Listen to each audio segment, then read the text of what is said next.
Yeah, well, we put together something that was really special to us. It's about us telling a story on how we view things, products, events.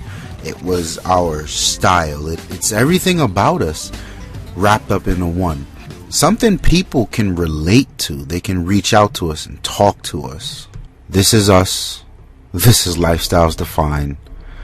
This is TTL.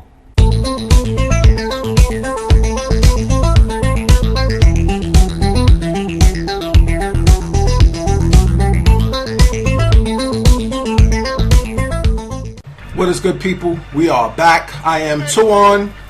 And I'm Ramon. We gonna jump right into this Lumia 1020. Did it shut everything else down? The point and shoots, SLRs, DSLRs. What's your take? Immediate. I think it did. Point and shoots. Point and shoots and SLRs to a certain degree. I think it did. All right, me, I'm gonna just set it off and say I don't think it shut down SLRs.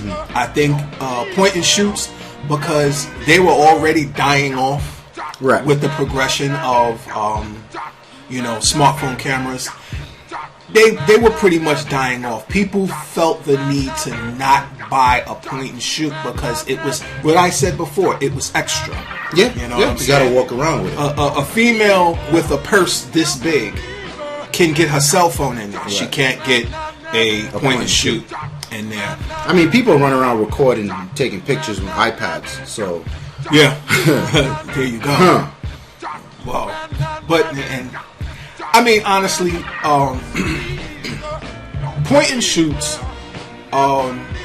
really don't have the functionality that a lot of, in my opinion, that a lot of smart, and I want to use this term, smart camera.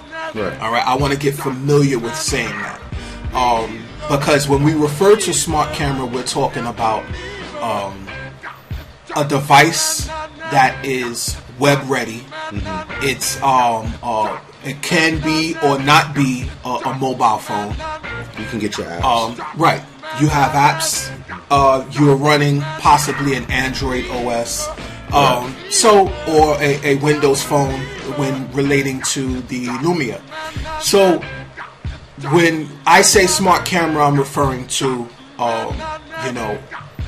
like Galaxy the Zoom or the NX, right. Lumia, Galaxy S4. Right. All right, because in hindsight, it is a smart camera as well. Yeah. So I think that Nokia did the best job, and it was to be expected, the best job at delivering a smart camera phone. Right. Yeah, I didn't say that. Smart camera phone. So in terms of the point and shoot, I get it. That's a very valid argument to make. That they replaced, and I think they did. Yeah. But for that same reason, to your point, why it officially replaced the point and shoot because it was too much to walk around with, I think it's the same reason why it could possibly replace an SLR. Now, not for the quality of an SLR, but for the picture's sake. Nokia with that Camera Pro, that application, it gives you SLR type control over the camera on the phone. I think that's key. So when you talk photographers, it doesn't matter what camera you have. It doesn't matter how many megapixels. It matters how you know how to use your light and your focus points. Right. You know, they've even got parts of that software that lets you respect rules like 4/3. Right. Not 4/3. Thirds, it's called in photography, where the subject is never really centered, but there's always a little bit of what's going on behind. I shoot thirds because I like to have the environment tell a story. I believe, like, is that the shot which is basically you have the subject and somewhat of a blurred image behind him. Well, no, that's called like bokeh or I can't pronounce it. Right. But similar, but it's just about offshoot. So if I wasn't in the frame right now, if I shot a picture of you in the studio, Right.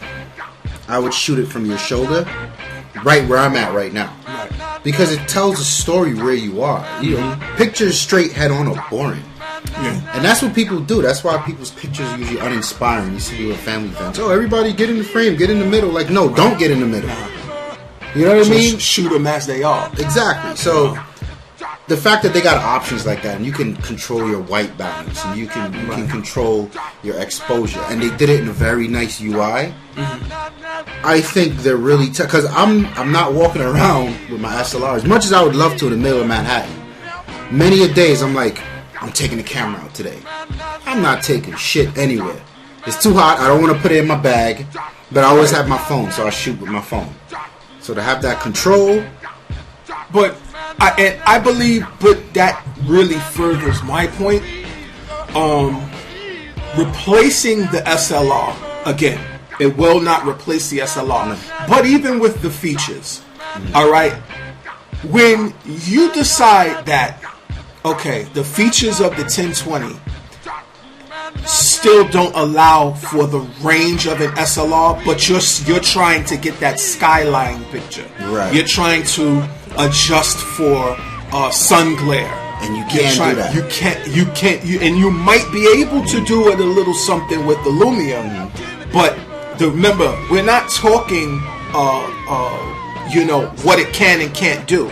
We're talking its limitations. Right. All right. Okay. So whenever you're talking a point and shoot, a smart camera, a smartphone with a decent camera, you now have to start talking limitations. Right. Now, when you're talking an SLR or a DSLR, now you're talking, how much are you going to spend to extend the range of the camera? Mm-hmm. All right. Obviously, the more you spend, right, the better the camera becomes. But that also depends on the type of photography. No, I definitely get your point. Yeah. But let's replace the word replace with substitute. Right. I think the Lumia Nokia just replaced point and shoots. Oh yeah. And they just made a valid point for me to substitute my SLR. I think that is about the best way to surmise it. It's an appropriate device for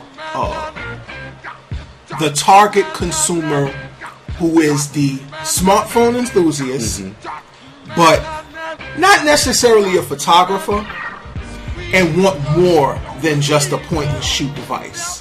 Because let's be real, $300 for the phone, $300 for a point and shoot. Exactly, and the features. I mean, come on, we've seen the features. You're talking a lot more than a typical point and shoot, particularly for $300. So I'm with it. I'm gonna rock out with shutting down point and shoot, and knocking on DSLR's door. Yeah. What do you think? You agree? You disagree? Let us know. Hit the comments, baby. Going Lumia.